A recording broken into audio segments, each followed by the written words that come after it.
welcome back to the webinar. I know we've done a few of these together. It's good to see you. Same here, Chris. Thanks for having me once again. Thank you so much for the opportunity. Of course. And today we're going to talk about the power of customization.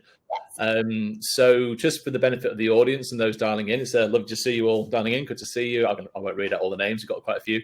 But basically, in my own NDIS journey, I set up as well as the consulting things, I set up my own business called Steadway on the Central Coast. And that was a year ago now, in February.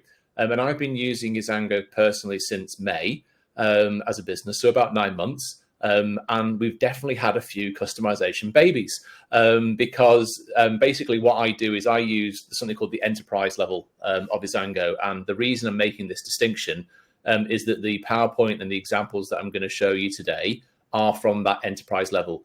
So Ria, just tell me what levels are there, just people understand the differences. So in our system, we've got basic, pro, premium, and the enterprise version. Mm-hmm. So with the basic, pro, and premium ones, there's no customization we offer. But when you jump over to an enterprise version, we do offer customizations to any extent, whatever you want. Perfect. Yeah. Perfect. And the sky has been the limit. In the last 9 months, it's been incredible. I've been working with Ria's colleagues, and I kind of throw anything at them and they catch it and they just do it. And sometimes it's like, boom, fix straight away. Sometimes it might take a few days or a week for a big thing. Depending on the requirements. Depending on the requirements. So it takes me back to my IT days where I'd write what we used to be called functional designs, right? And I've started doing that again where I'll be really geeky and I'll go in the zone and I'll type it all out. Yeah. But I tell you what, just before we go into the detail, literally the impact that this has had in terms of my own time, my other managers' time, and even the support worker level where things are just becoming so much more efficient and they happen because there's a bunch of automations and the way that things get triggered and, all done correctly. That's what we're going to talk about examples of today. So I'm going to go right into that. We'll tell some stories. And these are examples of the things where I've given my requirements to Ria's colleagues. And then they've gone, sure thing, tick, and they implement it, right? So just to be very clear, if anyone ever signed up to Izango themselves, you would just do a similar thing. You would tell the Izango team what you want, and then they customize it to your business. It's important to say that because I'm sure you'd agree, Ria, every single NDIS business operates differently, don't they? Yes, of course. And since now have been working with many of them, it does. Earlier, I don't used to think that way. I thought it's a static thing which would work for everybody. But now knowing how it works, it is different for everybody. Yes, yeah, exactly. So let's start off with the first one that I want to talk about, which is our referral form, right? So back in the day before Izango, I used to have a massive referral form that collected everything under the sun. And I was trying to be like the perfect data collection guy. But then I did a podcast with a lovely support coordinator on the Central Coast. And she said, basically, you're doing it wrong. You've got to just ask for more minimal information. And then as part of your intake process, collect the rest, right? Which is fair because that's what the practice standards say you should do. So I think that it's a common complaint that support coordinators in particular, they get burdened with too higher unrealistic expectations from providers where they go, basically, can you hold my hand and tell me absolutely everything about the person? Whereas actually, really what a support coordinator should be doing is connecting you with the service and essentially, in my opinion, telling you enough information to create a service agreement, but that's it, right? The rest is up to the provider, right? So again, before all of this, what I'm about to show you, I used to kind of do a bunch of emails and there were texts and phone calls and all this back and forth. And it was really ineffective to get enough information to create a service agreement. Plus, often there was missed information, right? So it could be the simple distinctions of, are you plan managed, self-managed, NDIA managed? Have you got a plan nominee? Who's signing off on this? Is it mum? Is it dad? Is it the public guardian? There are all these scenarios, right? And ultimately, all of that information had to get into Izango because that's where we create our service agreements from, right? But it was ineffective before this because I was like, oh God, all this manual stuff. So now that I've set the scene, what I want to show you all today is an example of our WordPress-based referral form that the Izango team did for us. So I'm just going to share my screen now. Ria, can you see our website? I can see your screen. Thank you. So what we do is basically what you see here is that this is an Izango form, okay? And I'm going to go through lots of examples, everyone, by the way, just so you can go like, oh my God, look at that. And this form, first of all, gives you a chance to select who are you, right? So you can go, if you're the participant, you go straight into your details. But if you are someone else, for example, you might be, say, the support coordinator. So if you are a support coordinator, and then you can put your name in, your mobile, your email. But what it does is more than that. Within the participant record that gets created, it actually then associates you as the support coordinator relative to the client record. So that's really important because, again, you're saving all of that data input. In a similar way, let's say if you were a relative, friend, sibling, mother, father, other, etc., then what that'll do is it'll also assume to put you as a associated, other contact in another section too. So that's, again, relevant. The other distinction is plan nominee. So as you probably all are aware, if someone especially is under 18, then it's typical that if mum and dad are around, that is the mother and the father that could be the plan nominee, it could be someone else. But again, that's a whole other section that is a particular data entry point within Isango for my instance, right? So that's relevant because it then tells you who to send the service agreement later on for signing. So all of that's very powerful straight away, right? It's about getting the data in the right place. Then, of course, we've got the participants' details. Of course, you need the NDIS plan number, to raise the service agreement. We added in the plan start dates and end dates because that's, critical as well. And then the funding, just to kind of go deeper down the rabbit hole, if you were to select plan manager, well, then it actually opens up this part here, which is the plan manager's name. And just because I'm a geek, I've gone really granular and I've made the distinction that with plan managers, sometimes it's a different email for invoicing versus correspondence to send the service agreement to, for example. So we made all of these distinctions and they get taken care of later on when you actually send that service agreement for signing. So that's an incredibly powerful form. And what this actually does in Isango is it creates all of this as a lead. And then I can either directly, Ria, do you want to speak to that in terms of the quotation function and what you can do at the lead stage, for example? Yep. So with lead management, it's a feature where we integrate it with your website. There's a form which will also reflect on your website, and that further the data from your website will directly come into the CRM. That's where you can send the quotations from, you can send the service agreements from, the e-signage also is inclusive of that particular part. So basically there's a Kanban board for your lead management wherein you can drag and drop on which stage your lead is. There's an activity log there wherein you can put any kind of conversation or any XYZ thing happening with that particular lead so that the data is not lost. And if that lead is also referred to someone else, they do know of what was happening through with this one. And it also allows you to get creative with funding. So when you actually create a shift, right, in Isango, you can do what's called a split shift. So let's say within assistance with daily life, you've only got 4 hours a day of funding, and then you've got 1 hour a day community access, but then you need to keep a bit spare for kilometers, and that's a different line item. So what you can do is you can have a 5-hour shift, and you can do 4 hours to ADL, 1 hour to community access, and you can say, I want to charge kilometers against community access. And so it's brilliant using that quotation function to be able to go, hey, I'm smart enough and good looking enough to go, hey, here's 4 hours here, 1 hour there, and a bit of K's here. And that's relevant for the quotation, isn't it? Because then support coordinator can go, oh, brilliant, we actually can do these supports. Exactly. And also you will not have to create two different shifts for that. There will be less admin time you're spending there. And all the data also will be a part of one single shift. Correct. And then even if we go a step further, Isango has something called the accommodation module. I'm going right down the rabbit hole now. But within the accommodation module, that's when you've got, let's say, a SIL house, right? So as everyone probably knows, SIL is more often than not always, but it can be agency managed for the supported independent living codes, right? Sometimes the public guardian says needs to be a different provider for community access, but sometimes they go, no, you can have that as well. So another cool thing at the service agreement level is that you can actually say this SIL stuff is agency managed and then the other stuff for community is plan managed, because that's often the split, isn't it, Ria? Right. That's mostly that occurs. But then again, if it might not be the case with everybody. So that's where customization will play a place for them. Correct. Anything at all they want to get in the system, it will exist. Correct. And so like all of this also, I always keep telling to all existing clients, all potential clients, that anything you're doing in paper at all, just let us know. That's where we customize and we built it as a digital thing for you, so that you just need to get rid of all kind of paperwork. Couldn't agree more. Exactly right. And I suppose, like, I know I'm going down the rabbit hole of verbalizing this, but can you see, I guess everyone can see that if you get your referral form right at the beginning, then my gosh, the flow-on effect for agreements, quotations, shift creation is just so much like, it's beautiful. It's so much smoother. No paper. Yes, big difference. Big difference. True.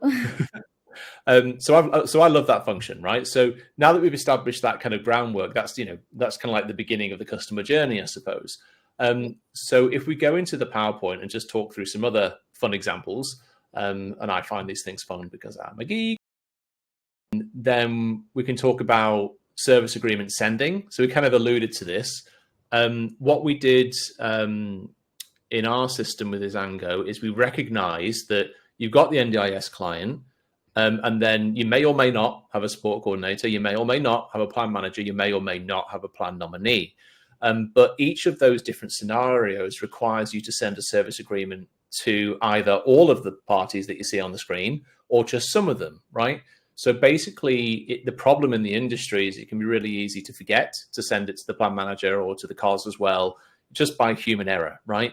So if you, again, you get it right on the referral form stage and you do your agreement, right from that point, then actually it's possible to automatically send to the relevant parties like you see on the screen here.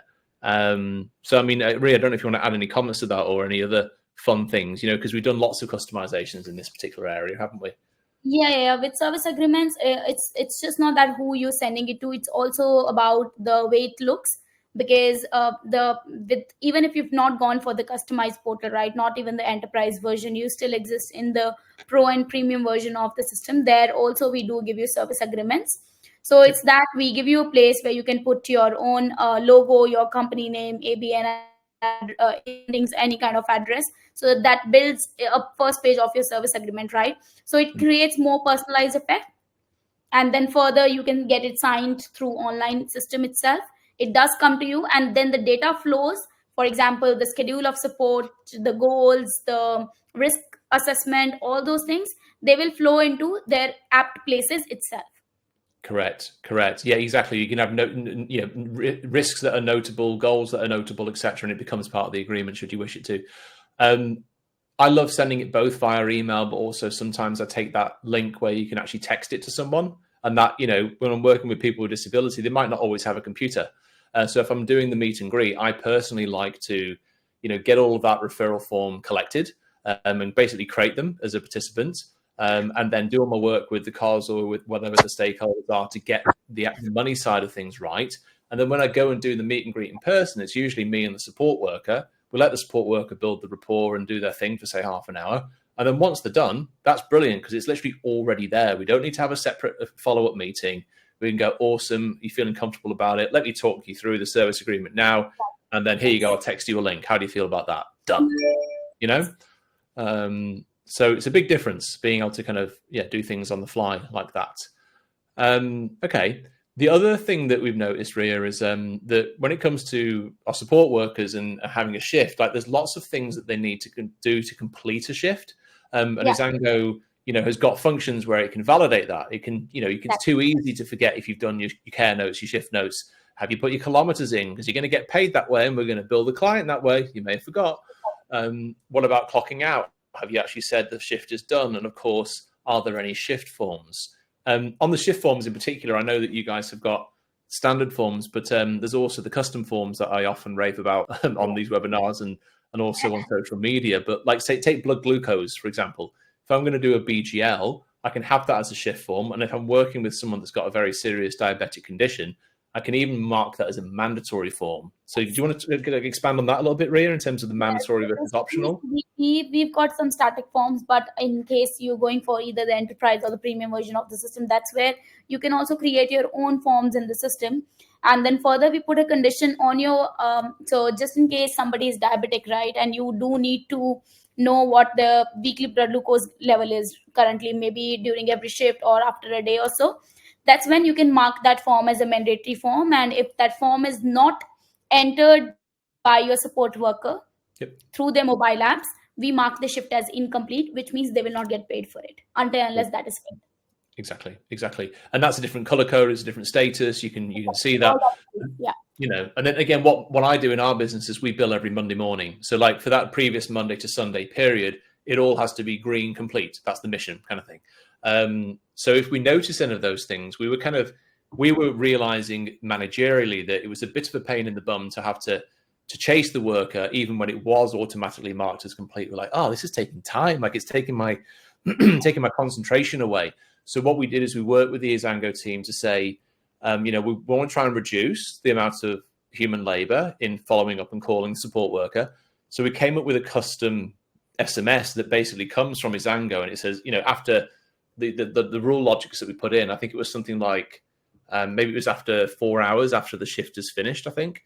So we're going to give them a chance to kind of fill it in, because some support workers do go home and write them at home, and maybe they shouldn't, but that's what happens. So if it goes beyond that, though, we send them an SMS. So sorry to cut you. So this again then comes under customizations of Yes. when do they want to send these automated messages? Do they want to send anything else up? So for example, people do say that how are we knowing if someone has gone for the shift or not? That's when we send an email, an SMS, maybe after 15 minutes, 20 minutes, 30 minutes of after the shift has started, prior to the shift. So all these kind of conditions which are taking a lot of your time, it's just that you need to just tell it to us. That's when we automate and save huge and lots of time. That's true, because I'm describing basically, hey worker, you forgot to fill in the necessary documentation at the end of the shift. But what you just alluded to there is we actually did the same. It's just reminding me, like the administrator will get an automatic email after 10 minutes saying, hey, they're not clocked in. But we added that to have a text message, because we were also human labor wise, we were following up straight away after 10 minutes. That took time. So I know systematically that, boom, straight away on 10 minutes, if they've not clocked in, automatic SMS. And then most of the time, I just refresh the screen and they go, whoopsie, and they've clocked in. So it's incredible labor saving. It is. So I like the automated SMS according to business logics. Yes. And I know that, again, there's it's just that the provider should be aware and should know that these are the business rules they are looking to put in place. So everything is doable. It's just that they need to convey that to us. And that's part of your intake. I remember when we started, like you asked, for example, me, hey, do you want to charge the NDIS client by either the time that you clock in and clock out, so like a variable thing, or do you want to go via the rostered time? Yes. And I chose rostered time because that's how I run my business, and also that's how I ethically agree the genuine funding with the support coordinator, for example. Right. So different horses for courses. But yes, so that's the cool function. The other one, this is a really new one that's about to be released in our environment. So basically, whenever you got especially a more complex client, it's really common to have the calendar on the wall, or maybe a diary, or maybe there's nothing. It's even worse if it's in the support workers' heads, right? So when you're doing things with paper, basically the problem with that is that the office has zero visibility. And if it's done at someone's house and you've got, say, a team of 5 people, you can say, oh, just write it in the diary. But what happens is people forget to either scrub out the things that have been cancelled. They forget to write in the future date thing or what's on today. And sometimes they even forget to look at that paper diary, especially if it's a new teammate. And so there's all of these things that can go wrong. And even if you do have an effective paper diary, the office has zero visibility, and we don't want photos of pieces of paper. That's just not competent. So what I did is I did a requirements functional design for calendar management. If you think about it, like say if you use Microsoft or Google and you send a calendar invite, well, it's got an event title, it's got the location, it's got the time, it's got who's involved and invited, it's got some descriptions and some notes. And you've also got the status of whether or not the event, the calendar entry has happened or not. Yeah. And so what we're about to release in our own system is literally what I just said there. We're calling it calendar management. And what's genius is that it won't be just on the office team to maintain that, because if you think about it, it's actually the support worker at the grassroots level that is creating calendar entries as they go and work with Bob or Sharon or Jody for the day. And so we then offload some of the admin burden and say, hey, it's your duty to add a calendar entry in the phone app. And it's brilliant because then you can genuinely know, you can have reminders for the day, you can see what calendars are there for your shift. You can, go to the future and go, oh yeah, scroll. In 3 months' time, I've got the specialist appointment down at Westmead. Whatever it is, it's all in the system. So, I mean, Ria, I know you may not be directly involved with this one because it's your teammates. But, yeah. But do you want to add anything to that? Because I think this is going to be a game changer. There's something like this, if you getting it developed. So basically here, what I would like to tell everybody is that this is where the customization and the enterprise level will come in place. Because see, if you were looking, it was in your organization that this all was here and there, you wanted to collate it and put it under one place. That's when you got back to us and we worked with you, and then that is something they're developing called calendar management, right? So the similar thing can be done with others as well. Any kind of problem they do have, they're doing any kind of manual stuff, there's something that is not aligning right in the organization because of the admin purposes. So that's when they can come back to us. We can also suggest them. It's not just that they will tell us and we have to get it done. It's about they tell us, we can do the R&D of how we are going to put it down in our system, and then discuss with them, suggest them that this is how this can be done. Then after their approval, we get it done. Exactly. I mean, yeah, I'm very excited to play with this. It's about to be released. But yeah, I'm trying to think about the things that are just the common problems, right? And just basically challenge my own assumptions about what's possible every single day. And this is a great example of that. So yeah, by the way, as we're going through, just please add any questions or comments in the chat box. We will get to those at the end, but we want to hear your feedback and questions as we go. We've kind of alluded to this, but when it comes to allied health forms, so let's say you've got a blood glucose chart, you've got maybe an ABC form, you could have fluid intake, lots of things, right, that you collect information on. Traditionally, that's a piece of paper. And, say, for example, with ABC forms, that's when you've got a behavioral support practitioner involved, typically. Now, usually behavior support practitioners give you the infamous QR code, but all that is it's a form from their Google or their Microsoft Teams instance at work. And it's a one-way street of data. So, your workers, A, usually forget to fill it in because it's, not mandatory, so it's a problem. B, the data goes somewhere else and you got no visibility. And both of the things cause problems. So what Izango has is an ABC form inside of their system. So that's very powerful because then you've got the data, but then the question then becomes, how do you share it with the practitioner with the consent of the participant? So of course it does need to be shared with the relevant parties. And again, one cool thing that we've been doing in our instance is actually automating that. So literally, hey, once a week or as it happens, or once a month, once a quarter, here are the names and email addresses of behavior support practitioner, GP, whoever, that I want to share these particular forms with, right? And it's basically a data dump in Excel. But it's the automation. It's not having to remember to do that once a month, once a quarter. Right. Yeah. So I love this one. The other thing I'd say is that when it comes to ABC forms, we're working a lot with people that maybe don't yet have behavior support funding. Could be children, could be adults. And what we do is where there are behaviors of concern, we get permission and consent with our clients to collect that ABC data because the NDIS is all evidence-based. And if you can demonstrate over, say, 6 months or something that you've had a bunch of ABC, behavior things going on, then that could be part of a submission for a change of circumstance. So, data is insightful. There is a reporting which you can get for every form. Now, whether you want to get it as a report for a single participant, so for example, you're looking for the fluid intake for this particular participant, you can have that report as well. In case you're looking it for all of your participants, that also will come up in a report. Yeah, exactly. So any kind of data required from the system can be given to you, and further send it to the required person, like you said, maybe their GPs or anybody. So it is possible to automate that bit. Yes, exactly.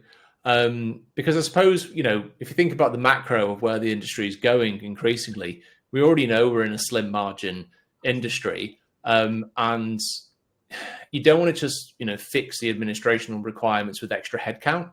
because that's not always possible from a P&L point of view. So the more times you can use technology to automate that, I feel that that's the macro opportunity for NDIS providers to work with a great system, so that you don't have to employ as many people, quite simply, managerially.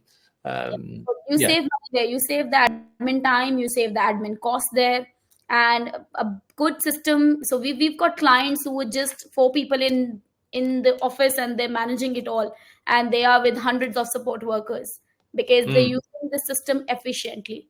They're using it to its full capacity, full capability.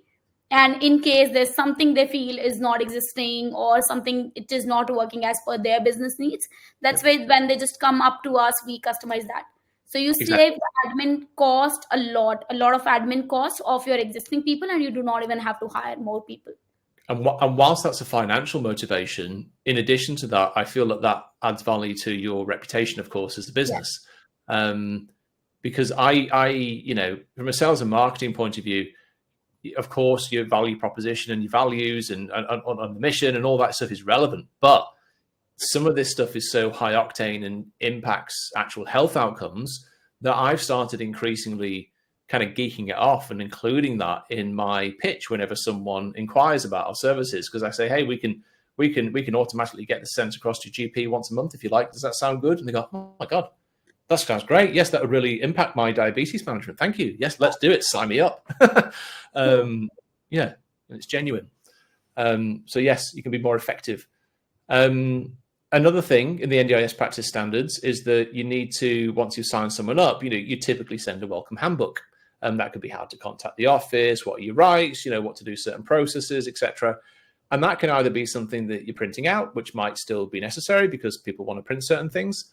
And then other times an email could be fine, right? So in terms of automation, we can easily forget these things, right? And you could also have an easy read version, for example.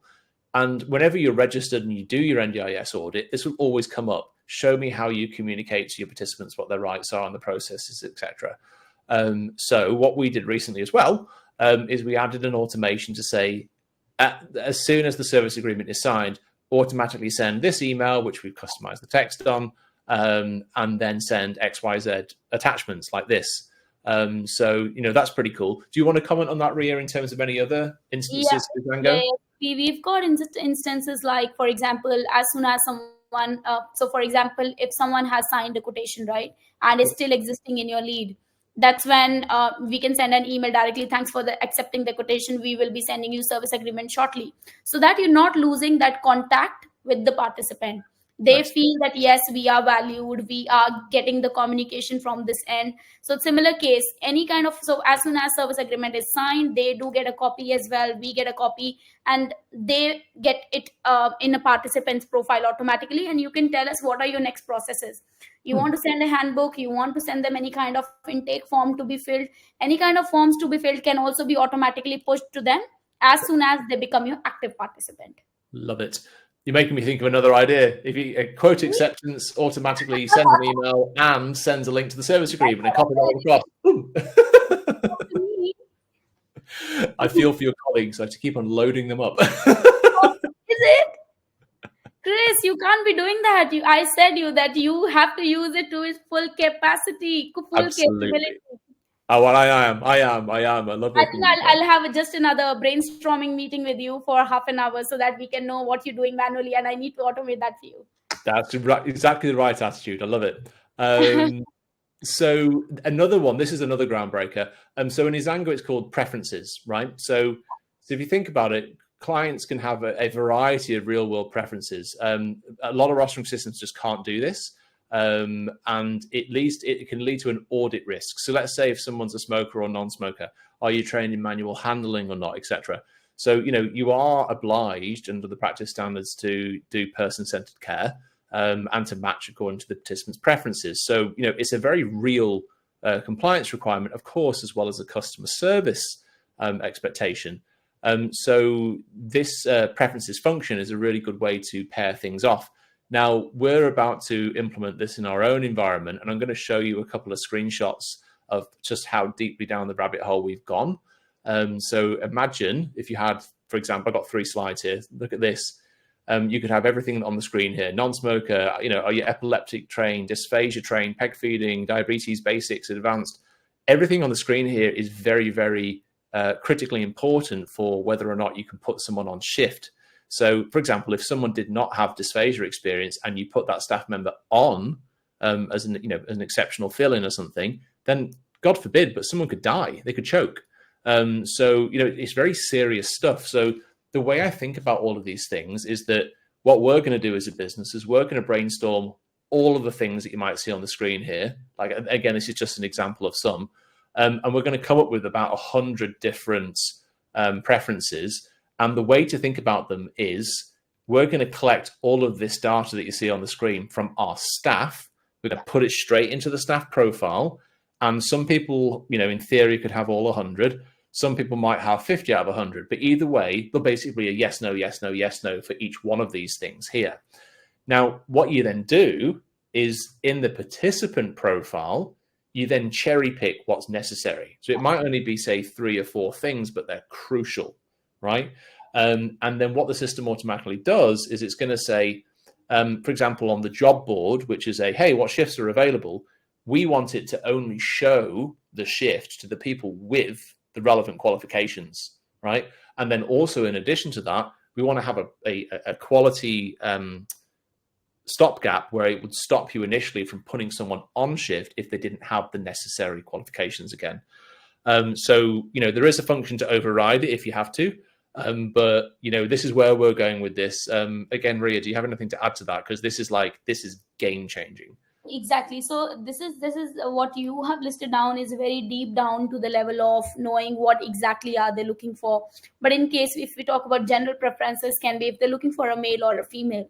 Yep. So this is an example of the general preference which people do want it. So that's when you just check it in the participant's profile. Whenever a shift is created for that particular participant, the preference is already taken into consideration and those results are shown to you.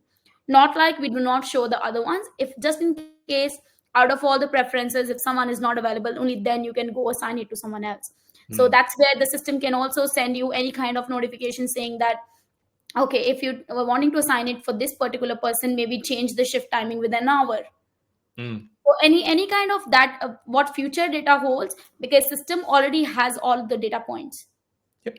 So any kind of reminders, any kind of warnings required that can be put in place, because see, you being the business owner, you will know what you're going through, right? Yes. But maybe your staff is not aware of it. That's when you tell us that, Ria, this is my business need, this is what I want my staff to know when they're rostering people, because see, with rosters there can be a lot of leakage of the revenue if they are not, if it is not rostered properly, if the preference is not taken right, maybe your participant refuses to take care from that particular person you've sent them, and you get loss of revenue there. Oh yeah. And right? You could get a bad Google review. It could be like, oh, they sent a smoker around and I don't want a smoker. I told them this. It's important. Exactly. And it's a human tendency. If somebody's telling you on phone, you might forget it. But once it is put in place, it is checked that this is what the preferences are, then because system will not do that mistake for you. Exactly. So powerful. And my attitude to this is that, my business is 12 months old, but we've already managed to get to 20 staff and 25 clients. And my attitude is I'm building a $100 million business. Let's go. I want to have every little nitty gritty thing that not only automates, but ensures the quality can't be missed as we scale. Right. So I'm really passionate about using as many functions as I can because it does everything we're talking about. Yeah, cool. All right. Custom security roles. So there are standard roles inside of Izango. You've got your admin role and all these other sub roles. But we had an example where we had a salesperson that joined the team. And so we created a custom role for that person because we wanted them to have particular access requirements to certain modules of the system, but not others. So this is natural for any business to have, again, every business is different, to have new employees come in, new job descriptions, etc. And again, under the practice standards, you are obliged to demonstrate to the commission that you've got appropriate security measures in place for the person using the system. So we actually built a custom role, and it really wasn't too hard to define. But again, the wonderful team at Izango just did it, and it didn't take too long. That's what we did for a sales role. Do you have any other examples, Ria? So basically, the example can be for team leads with sale houses. So every organization might be giving different kind of access to the team leads. It's not that if I'm a company, I'm giving some access to my team lead, not necessarily other one will also give the same. Yes. Right. That's when it comes in place. That's where customization plays an important role. With other systems, it's you have to run your business as per the software is telling you. But with Izango, it doesn't work that way. Izango will run as per your business needs. Correct. Yep. So again, powerful. The other thing that Ria, you'll probably talk to this because we haven't done this yet, but I know you can do it, is that you can customize the actual branding, right? So most companies don't offer a branded solution. You might know it as white labeling, etc. But if you really want to get that feel of, the Steadway app or whatever, like, rather than the Izango app, but that can be important to certain companies at a certain size or scale. So do you want to just talk about how that works in terms of either the back end or the phone app? Yeah, with branding, it does create a brand name for you, because when someone is going on App Store and Play Store, they're not going to download Izango Care Partners. They will be downloading your company's app. Okay. Right. Even if it is being used by your participants, because we have got a feature called Participant Management Pro, where your participants also do get mobile apps. That's where they will be going and download. It does create a huge impact where it's a, because see, at the end, everybody is working for their company. It's for the brand they're working for. And if you can get it down without paying thousands and thousands and thousands of dollars and just getting it in few chunks, then why not? So with this one, we will brand your mobile apps. We will brand your CRM. Yep. The backend portal with your logo, your color combinations. You give it the pictures which you want to show to the home screen and all the screens. We do that one for you. I love it. That is important. If I go into business coach mode, I think that I'd say that when you get to a certain scale, especially, you need to create moats around your business. So think about a castle and it has a moat with water in it. And anything that gives the impression of strength, right? Like, hey, we have our own app. That's like, oh, bloody hell. These guys are serious. They're big. They're important. They're professional. Like, there's a psychological impact from a customer perception point of view. And then also at the office level, psychologically, I feel like having it on your own company branding, it creates a sense of we and identity, and that kind of tribal in a good way, impact of identity is important for cohesiveness of your team. Like, what are we about as a company? Yeah. So that strength, that brand, it does make a difference. It does, and I know I'll do that at some point in the future. So, and then further, if in case you have to get any kind of customizations in the mobile app, right? That's where the branding will play a huge role, because when we brand it, we create a different mobile app for you. It's not we work on the existing one. Right. So you can really any little bits you want to tweak around, shove this here, move that there, etc. Yeah. Interesting. Yeah, exactly. It's powerful stuff. Like, I know some of this might sound intimidating to people watching this. You go, oh my God, that sounds so complicated. But, the Izango team really do sit with you and figure it out. You don't have to be like an IT geek like myself to get these changes in place. Yes, you just have to tell us what they want as an end product. Every IT detail, we have to turn into technical words that gets done by us. Correct. The other, I'm nearly there, and we'll go to Q&A. The other cool thing that I'm working on currently is asset management, right? So if you think about it, you can have assets that are owned by the business that are either with your staff or with your clients, or also perhaps at a still house. Most of the time, these assets aren't tracked. I had a mobile phone that we bought and gave it to a particular household with a particular lady who had psychosocial issues. And guess what? On the last day of service, the phone went magically going bye-bye. And so we lost the phone, and we had bloody annoying. We had to call up the phone provider and cancel the SIM and all that stuff. And I guess my point is that you need to know what assets sit at different locations. Another example could be there's the MLAK keys, MLAK, that's the Master Locksmith Australia key or something. And that's where those are the keys that get you into the disabled toilets. That can be quite relevant for certain support workers, but not all, to have one of those in their wallet. But that costs you money from the locksmith each time to have one of those. So you want to track them. Another key thing I'd say for asset management, of course, is gloves and any form of PPE.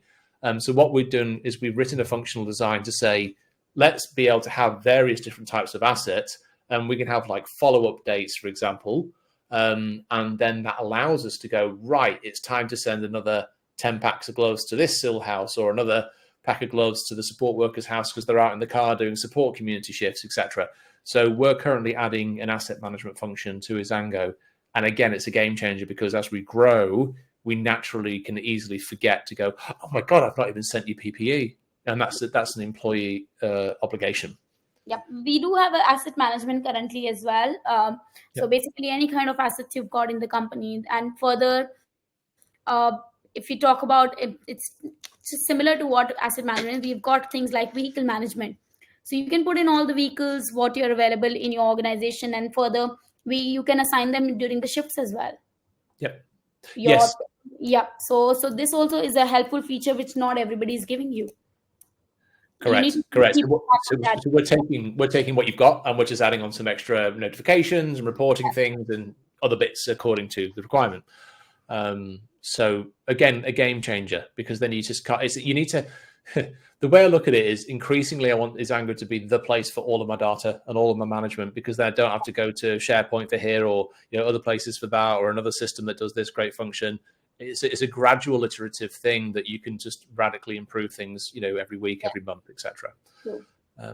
You can't kind of go to all of these examples from zero to hero. It's not going to happen in one day. It takes time, but it's iterative.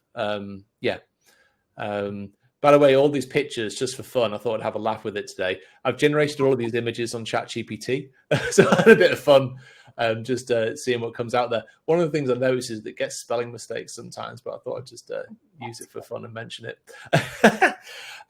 So we'll go to questions and answers now. And I guess the thrust of what I want to say is that as an NDIS provider myself, and also as a coach, these are the systems that I recommend, right? I think that Izango is the game changer for everything we've talked about today, plus more.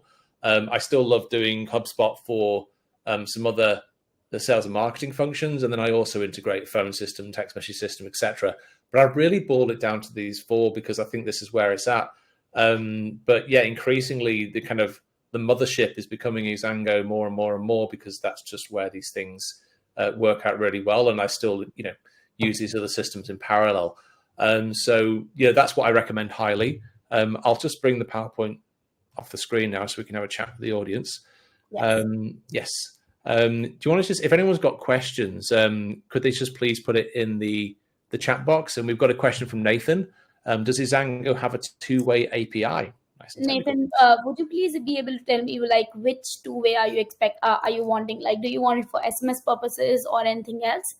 But your second question does say, does your staff or rostering system have GPS location? Yes, it does have. We have got both the features while you roster the staff. So we give you a leverage to whether do you want to have them GPS geofenced or not. So in case you mark it as yes, you are able to geofence. If not, then you can just take it off. That will also work. And the second thing is SMS communication. Yes, we do have an SMS communication in the system, wherein we can send n number of SMS wherever you want, however you want. And in sending rosters, so instead of sending SMS, currently we are sending the notifications. Push notifications are going in for rosters, and also for if there's any new shift posted on job board. Yes, we do send a notification. But in case you want to send an SMS, we can do that as well. Yes. Okay, that's interesting. Nathan, you're saying about turning the mic on. With the webinar format, there is no mic for the attendees.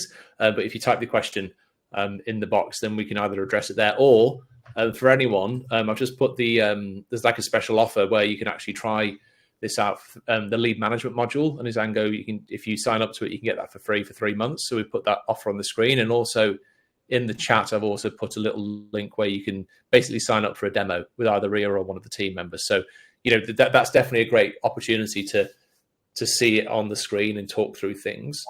Right. Yeah. So Nathan, with respect to your accounting system and payroll system, yes, we do have got API, a two-way API, wherein we can send data from them and also fetch data from them.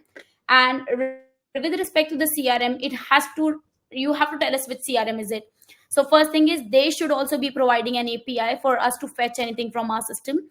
And if you want from our system to from anything to be sent to their system, you also need to tell us that. That's where we can create the API for you or fetch it from there. We use Odoo for rest of our business operations and need it to link into this. We need other businesses in the group. Okay, Nathan. So with this one, if you're using Odoo, I'm not sure exactly for which all purposes are you using it. Can you create an overtime report to better monitor? Yes, of course, we do that.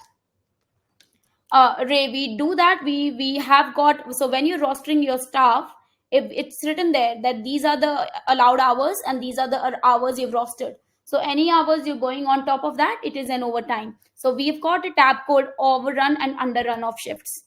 So where your people do run over and under, we can let you know that. Yeah, interesting. And Odoo, yeah, it seems like an ERP kind of CRM thing that connects lots of different things. Yes. So I would imagine that a system like that would have an API on their side. So it's just a case of going down in this technical detail. Yes. So it's just that, Nathan, with Odoo, they should have an API for whatever you're trying to fetch from their system to our system. We can have a chat about this. Maybe you can just email me. I can write down in the group my email. Yes, if it does have an open API, we can check that. Yes. No, very interesting. And again, if anyone's got any other questions, please type them in the box. Just also, Ria, what's kind of on the roadmap for that you can mention in terms of the upcoming new functions generally across the different levels of the tiers?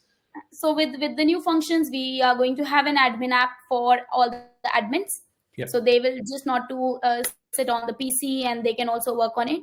Then we are coming up with a better group activity management. We have just launched for cell providers. Now your staff can also clock in and clock out with their face IDs. Nice. So we have got a profile photo where we match that. Only then they're able to clock in so that they're not sending anyone else there. Wow. We are going to come up with a wallet for your staff so that can be used within. We're going to come up with the learning management system. Oh. So there's a lot on pipeline. Oh la la! Learning management. You had me at LMS. Okay, that's got my tentacles interested there. That's interesting. Yeah, cool. Very cool. The Face ID thing, that's fascinating because that's kind of where most standard things are for where we sign into a phone or whatever now. So that's quite interesting. And unfortunately, fraud can exist, right? You can have people that are maybe mates in a SIL house or whatever, and they go, "Oh, can you sign me in?" There's all this kind of stuff that absolutely shouldn't happen. So I suppose that safeguards against fraud and abuse, doesn't it? Yes. Yeah, exactly. Yes, Nathan, I will get in touch with you directly. I'll ask Chris to send me your details. Yeah, sounds good. Cool. Well, listen, look, I know we've gone quite geeky today, but I wanted to be real about this and share real life stories rather than just being a generic presentation. I wanted to kind of speak with a bit of passion and and genuine case study. So I hope that everyone's found it interesting. Are there any other final questions just before we wrap up the webinar? I'm guessing not. That's okay. Well, listen, there will be, if anyone's got any particular requests for the next webinars, please pop an email to me directly. You're most welcome to. And I just would really recommend doing a demo of Izango because poor Ria, when I met her for the first time, I put her through 4 hours. Yeah. But we went down the rabbit hole and it was great. And that's why I chose them, because she could answer every question. Thank you so much, Chris. Thank you for this one. Of course, it was like a pressure hose of validation. It's perfect. Cool. Well, listen, we'll be doing more webinars in the coming months. So again, if you've got any particular requests, let us know. And otherwise, thanks for signing up to the mail list. We'll let you know of the next one. And appreciate everyone attending today. So Ria, thanks for dialing in, and we look forward to Thank you for having me. Thank you everybody for joining. And if there are any kind of questions or you're not still clear of how to use Izango, that's when you can just get in touch with me. It's ria@izangogroup.com.au, or Chris is always there to give my details. Absolutely right. Cool. Well, thanks everyone again. You have a great afternoon. And Ria, thank you. You have a great afternoon too. Thank you, everybody. Thank you so much. Cheers, everyone. Catch you again. Bye.